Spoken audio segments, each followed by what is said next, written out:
Օրը բարի է, թանկագիներս, լավ օր եմ մաղթում ձեզ։ Կարդում եմ Եփեսացիների 4-րդ գլուխ 13 խոսքից։ Մինչև որ ամենքս հասնենք հավատքի եւ Աստծո որդին ճանաչելու միությանը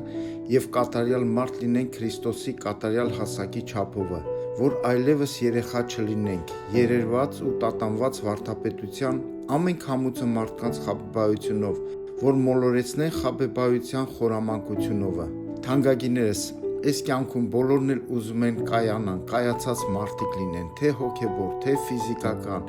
ինչ որ բան անեն, Տերը օրհնի, սիրելիներս, ուզում եմ ասեմ իրական կայանալը որտեղ է, իմ կարծիքով, իրական կայացած մարդիկ նրանք են, որ Քրիստոսի կատարյալ հասակին են ձգտում։ Սա է իրական կայանալը։ Եկեք կայանանք, մտածենք այսպես, ինչպես Քրիստոսը կմտածեր, Քրիստոսի կատարյալ հասակի չափը ունենանք, երեխաներ չլինենք։ Տերը օրհնի ձեզ, օրը բարի է, լավ օր բոլորիդ։